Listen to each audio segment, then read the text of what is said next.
So I reckon we talk about hunting. Now, the truth about hunting is it's a lot different to what most people think. When you see the end result of hunting, it is somebody celebrating for killing a probably innocent animal, right? But that's not the entire story of hunting. You have to. It involves climbing across the plains, traversing the hills, and finding prey.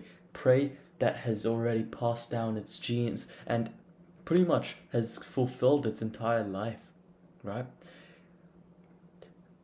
Today, we use composite bows and rifles to decrease the damage that we do to the animals and also to decrease the possibility of us ourselves getting hurt. And the truth is, kangaroos and other Australian meat that are only procurable through hunting well, they're almost exquisitely lean. I mean, I think kangaroo meat is 0% carbs, obviously, because all meats have no carbs, and only 2% fat, and the rest being protein. I mean, that's extremely lean, isn't it, Daniel? Yeah, it is. Yeah, So, very. all right. So the truth is, right? What I really have a question of is whether this ever touches your conscience. Do you ever think that when you, if you think of someone hunting, what's the first thing you think of, right? Wait, so just to understand your viewpoint real quick, you're saying if an animal has already passed down its genes, had a kid, so like had a kid, its life is like less of value, has less value, doesn't really matter if they die or not, because they've already done what they needed to do.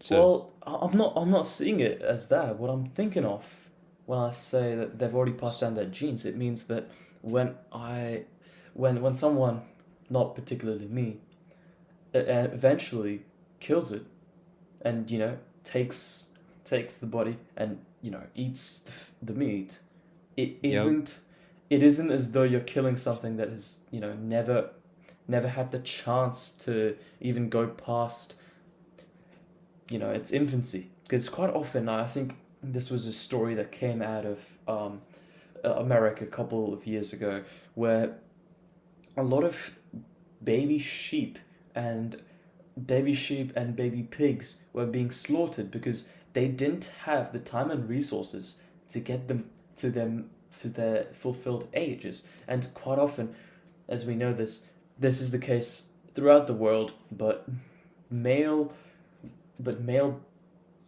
farm animals, they're not kept in captivity for very long at all.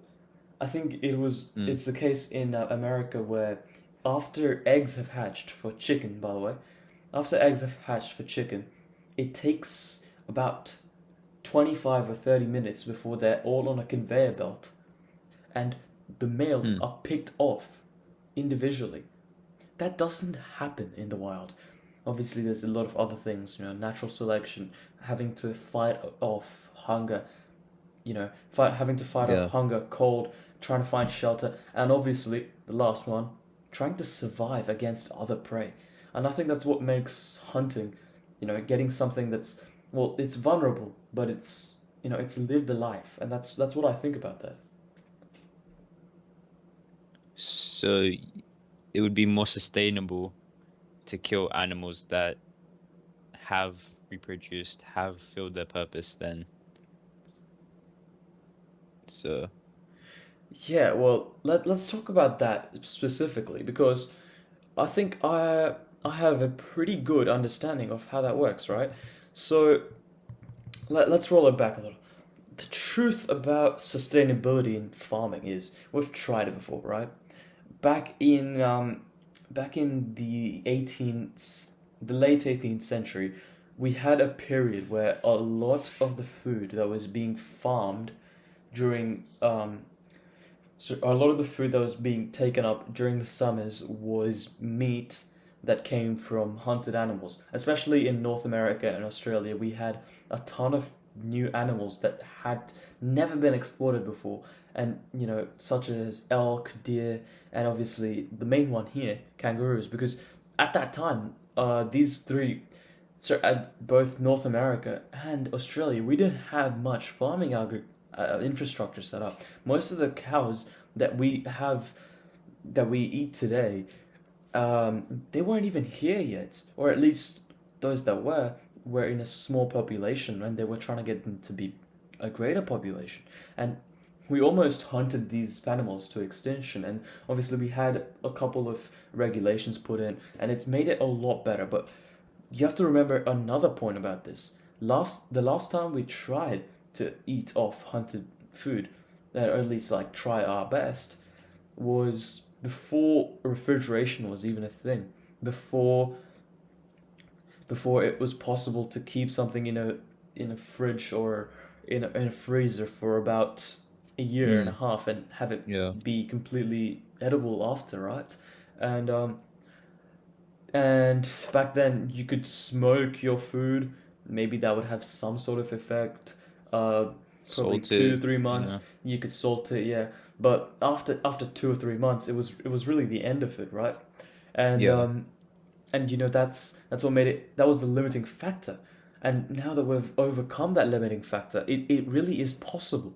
Obviously, not everyone can go on and do this, but it's sure possible for somebody who is motivated enough and has the capability of hunting, which obviously is in no doubt an immensely difficult task, even if it's the smallest of birds to the biggest and the most beefy elks out there. Mm. So, I mean, we can't just talk about one side of the argument. You've got to talk about why. Why would you do that? Because factory farming, it is cheap, isn't it? Now, factory Yeah. farming, you'd know something about factory farming. What are the conditions like for the animals in there? Yeah, so they super crowded. There's not much room. They're slaughtered in large slaughterhouses, and they're also adding a lot of hormones such as testosterone to some animals, like chicken, for example, to make the meat larger. And it's been proven. There's many articles showing that many farmers do add hormones such as testosterone to Yeah. increase muscle mass and increase the meat production. Yeah, because quite obviously, no one likes tasting fat in their meat, and having as little fat as possible, which is what testosterone pretty much, even without exercise for us humans, does. Imagine what it does to a tiny little chicken. It has a massive effect, and also the antibiotics, right? So yeah, antibiotics, a lot of these animals, they have bugs that, are being combated by some antibiotics, and these antibiotics are starting to create superbugs since these They're diseases, creating whatever. tolerances, right? They're creating bacteria that Yeah, can the combat antibiotics. And super strong I don't know, tolerances. I don't know if this is an off-topic trend, but most antibiotic research was completed before the 1970s. Anything new that's coming up Oh wow. is a very marginal improvement. So those antibiotics that we're giving to these animals, they are the final thing that we have. We don't have anything after that. We don't have a plan B, C, D. We have a plan A and nothing else. So we But have nothing in case yeah, there is an and outbreak of the these other thing superbugs. is just how not lean factory farm meat is. Now it's common knowledge that most, especially let's talk about cows here, beef, right? Beef is not particularly lean for most red meat standard.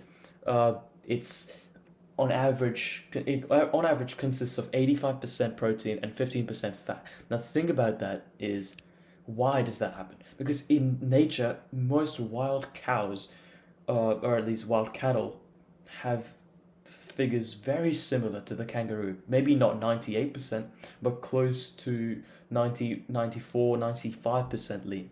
And obviously, you can get the meat cut off, but that doesn't change the fact that the hormones that are used to even get to 85%, they're going to stay with you.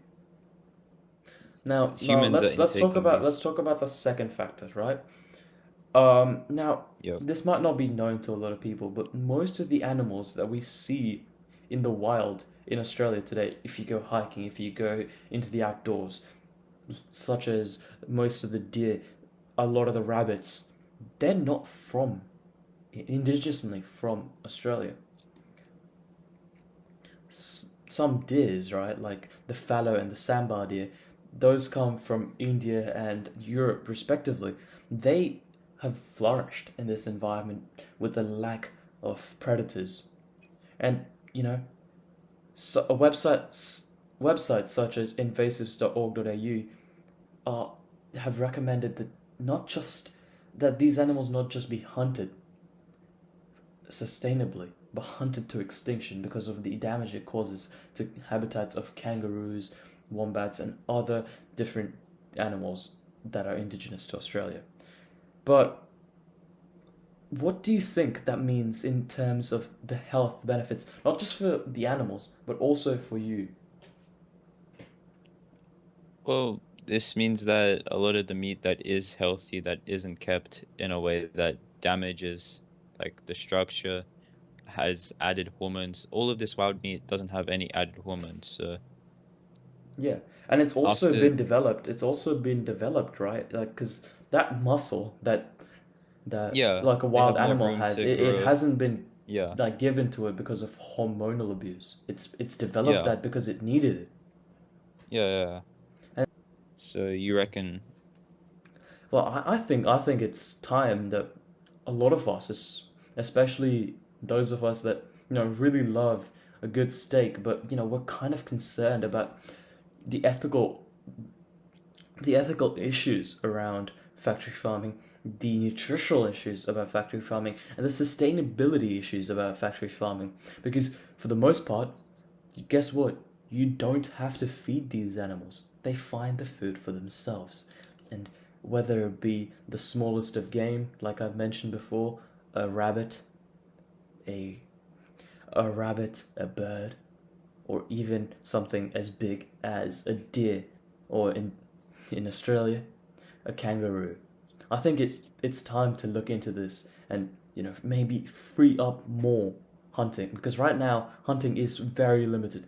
Very few people even get hunting passes in Australia, and even if they do, most of the time their food is kept within themselves. possibly if you wanted to hunt yourself, if hunting laws were um not as restrictive, you would be able to get meat for cheaper on Yeah, average, and not just for cheaper, cheaper and because much more the truth sustainably. is, and I found this out with not that much research at all.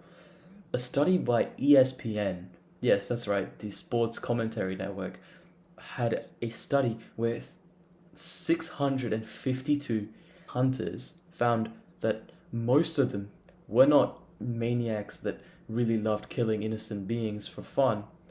They were doing it because it made them connected to nature. And I think that's what we all need to do here. So I reckon it's time to look at hunting over factory farming.